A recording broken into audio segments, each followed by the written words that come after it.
India के अंदर बहुत कम ऐसे स्टूडेंट होते हैं जो एग्रीकल्चर की पढ़ाई करना पसंद करेंगे या फिर इस फील्ड में जाना पसंद करेंगे, क्योंकि उनको लगता है कि इस फील्ड के अंदर इतना ज़्यादा स्कोप नहीं है। लेकिन कविता फमन जो कि एग्रीकल्चर साइंस स्टूडेंट रह चुके हैं, उन्होंने एमएससी करी है एग्रीकल्चर के अंदर, जहां पर उनकी जो पहली जॉब लगी है वो लगी है 1 करोड़ की। यहाँ पर कनाडा की एग्रीकल्चर फर्म इंडिया के अंदर आई थी, जहाँ पर उन्होंने इनको सिलेक्ट कर लिया एज ए प्रोडक्शन मैनेजर। जहाँ पर ये बहुत ही अच्छी खबर है, जिससे और भी कई स्टूडेंट एग्रीकल्चर की फील्ड में जाना पसंद करेंगे। Welcome to amazing random fact. मेरा नाम है भारत शर्मा, आप देख रहे हो देखो इसको। आशा करता हूँ आज का दिन आपको बहुत अच्छा बीत रहा होगा।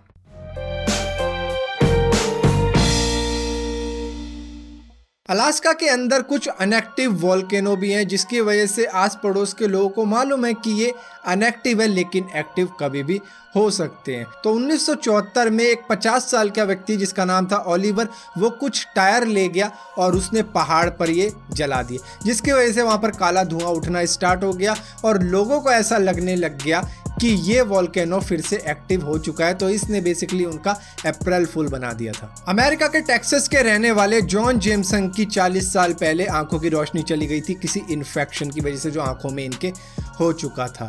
अब इनको 40 साल से नहीं दिख रहा था, लेकिन 2016 में जब ये मिले एक डॉक्टर से, तो उन्होंने इनको बायोनिक आई लगाने का फैसला किया, जिसके बाद में इनकी सर्जरी की गई और सर्जरी करने के बाद इनको अपनी बायोनिक आई से दिखना शुरू हो गया। पुराने वक्त में थाईलैंड के अंदर एक प्रिजन हुआ करता था जिसको बोला जाता था खिल खाई कई, यानी कि चिकन पूप प्रिजन। ग्राउंड फ्लोर के ऊपर काफ़ी सारे प्रिजनर रहा करते थे यहाँ पर, और उनके ऊपर जाली लगवा रखी थी जहाँ पर मुर्गियाँ होती थी, और वो उन पर टॉयलेट पेशाब तो करते रहते थे, जिसकी वजह से ये बारिश हमेशा इन प्रिजनर के मुंह पे सर पे होती ही रहती थी, जिसकी वजह से नरक थी इनकी जिंदगी यहाँ पर। हमारी बॉडी एक ऐसी मशीन है जो बहुत ही जल्द जो भी हमारा रूटीन होता है उसको अडेप्ट कर लेती है। अगर आप अलार्म लगाते हो रोज डेली के 5 बजे का, तो आपका अलार्म अगर एक दिन बजता भी नहीं है तो आप उसी टाइम उठोगे, क्योंकि आपकी बॉडी ने वो अडेप्ट कर लिया है। वर्ल्ड वार 2 के अंदर जापानीज मिलिट्री ने कई बार चाइना के ऊपर अपने प्लेन से कई ऐसे इन्फेक्टेड इंसेक्ट्स छोड़े थे, यानी कि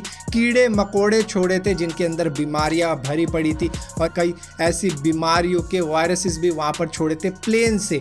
एक प्लेन जाता था बहुत ही नीचे उड़ता हुआ, और ये सारे कई इलाकों में इनके छोड़ देता था, जिसकी वजह से चाइना के अंदर करीबन 4,40,000 लोगों की मौत हुई थी जापान द्वारा फैलाई गई बीमारियों की वजह से। 1990 में स्पेस शटल कोलंबिया के अंदर एक जेलीफिश को भी भेजा गया था। उस जेलीफिश ने एक और जेलीफिश को जन्म दिया, जिसके बाद में जब ये स्पेस शटल कोलंबिया वापस धरती पर लैंड हुआ, तो उसके बाद में इन जेलीफिश को पानी में डाला गया। लेकिन वो जेलीफिश जो पहले धरती से भेजी गई थी वो तो आराम से तैर गई, लेकिन जिसका जन्म स्पेस में हुआ था उससे तैरा ही नहीं गया, क्योंकि उसने ग्रेविटी को फील ही नहीं किया था अपने कुछ शुरुआती दिनों में। बेल्जियम का रहने वाला एक बूढ़ा व्यक्ति अक्सर बैंक में जाया करता था, और वो चॉकलेट, मिठाइयाँ, ये सब चीज़ें दिया करता था बैंक के वर्कर्स को, जिसकी वजह से उसने बैंक वर्कर्स का दिल जीत रखा था और सभी उसको बड़े अच्छी तरीके से जानते थे। यहाँ पर उसको VIP एक्सेस तक मिलती थी, यानी कि वो बैंक वॉल्ट के अंदर जहाँ पर सबसे एक्सपेंसिव सामान पड़ा होता है, वहाँ पर भी वो ऐसे ही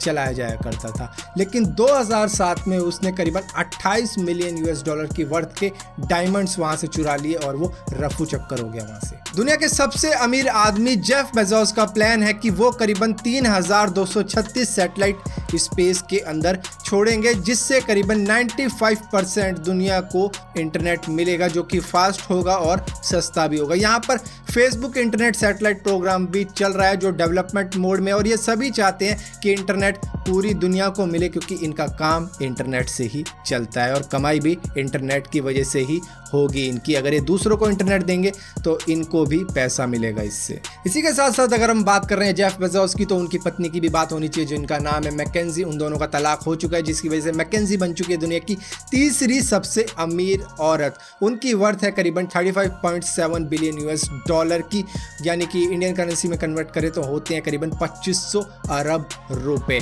यहाँ पर तलाक के बाद में जो हिस्सेदारी हुई है, कि जो भी शेयर की हिस्सेदारी हुई है, पैसों की हुई है, जायदाद की हुई है, क्योंकि तलाक के टाइम पे ये सब होता ही है। तो यहाँ पर अमेज़न के अंदर इनका शेयर है करीबन 25% का। इसी के साथ साथ दूसरी कंपनियों में इनका शेयर है करीबन 4% का। यहाँ पर 25 साल की इनकी जो मैरिड लाइफ थी वो यहीं पर ख़त्म हो चुकी है, और अब आपकी लाइन क्लियर है, अमीर औरत है। तो फिलहाल के लिए अमेजिंग रैंडम फैक्ट्स इस वीडियो में इतना ही था। अगर ये वीडियो आपको पसंद आती हो तो इस वीडियो को लाइक जरूर करना, शेयर जरूर करना और इसी के साथ साथ इसी टाइप की और भी वीडियो देखने के लिए इस चैनल को सब्सक्राइब जरूर करना। और सब्सक्राइब किया है तो बेल का आइकॉन जरूर दबाना, वरना आपको मालूम भी नहीं चलेगा कि मैंने कोई वीडियो डाली भी है।